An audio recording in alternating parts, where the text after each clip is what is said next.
Pour faire une bonne insémination, d'abord, il faut avoir des animaux aptes à reproduire. Ne pas être un éleveur transhumant. Il faut être résident, sédentaire et avoir des infrastructures de base pour loger les animaux et faire un stock de fourrage conséquent pour les alimenter. Parce qu'un aliment mal nourri ne peut pas exprimer son potentiel.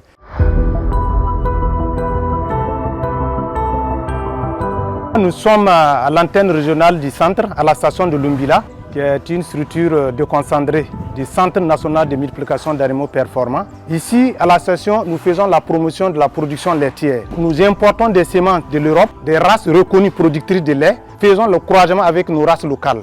Donc, nous inséminons sur nos races locales qui ont un potentiel de résistance et d'adaptation de nos climats et avec les races européennes qui ont une production laitière. Donc, on se retrouve avec des métis dont la production laitière est moyenne ou du moins supérieure à nos races locales. Celle que vous voyez, c'est une métisse Montbéliarde Mbororo. Mbororo, c'est une race locale. Donc on a fait le métissage. C'est une F1, première génération. Elle a une production laitière environ 14 litres par jour. Celle-là, c'est une métisse Zur Azawak. Elle a une production laitière en moyenne d'une dizaine de litres par jour. Celle-là, c'est une race locale. C'est le Jebi Ajawak. Elle fait partie des races locales qui produisent beaucoup de lait. Donc nous faisons les inséminations sur ces races locales pour avoir un produit de métissage. Donc les métisses donnent plus de lait parce qu'elles profitent des parents européens qui produisent beaucoup de lait. Celle-là, c'est une métisse Azawak brune des Alpes. C'est une F1. Elle a une production laitière d'environ 10 litres par jour. Ce sont ces races locales que nous utilisons pour inséminer, pour avoir des métisses. Soit d'abord F1 à la première mise bas, si c'est une femelle, c'est ces femelles que nous utilisons encore pour inséminer et avoir des produits FD, dont la production laitière doit tendre vers les parents.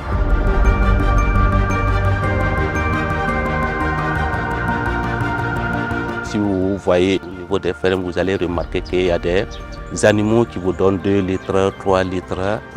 Si c'est trop, c'est jusqu'à 5 litres. Donc, nous, notre objectif ici, c'est d'inséminer les animaux de race locale que nous avons, avoir des métisses et accroître notre production laitière. Actuellement, on a une dizaine de productrices. Donc, en une semaine, on peut avoir en moyenne 350 litres.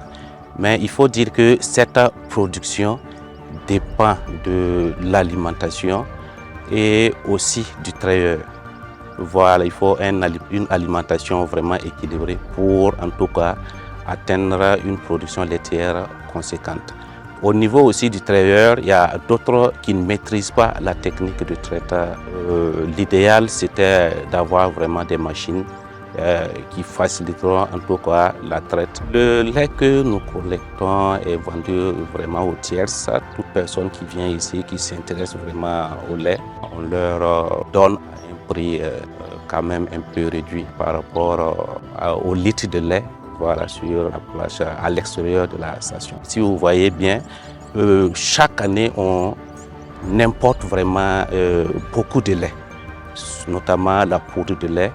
Donc l'objectif ici, c'est que en tout cas le Burkina arrive à mettre les moyens en place pour que, en dehors même de la station, pour qu'on puisse vraiment sensibiliser les producteurs pour qu'ils aient en tout cas des races performantes et arriver à un niveau où on ne va pas en tout cas dépendre de l'extérieur en termes de la consommation de lait.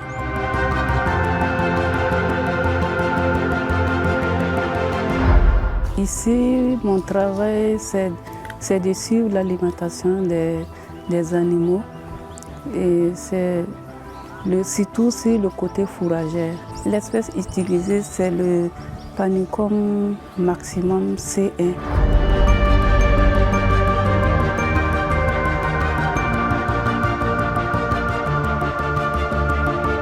Le problème de l'insémination, c'est le suivi aussi. Autour de Ouagadougou, c'est accessible pour tout le monde. Mais ici, ce n'est pas accessible. Alors que l'insémination est un moyen pour nous aujourd'hui, pour en tout cas améliorer la race, pour améliorer la production laitière. Si on veut produire dans un espace réduit, il faut des vaches performantes.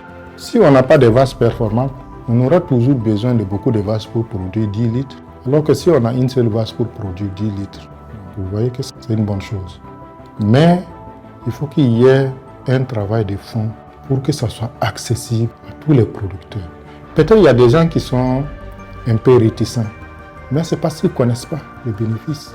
S'ils connaissent, si une fois qu'ils arrivent à avoir un produit de l'insémination, ils vont pas refuser.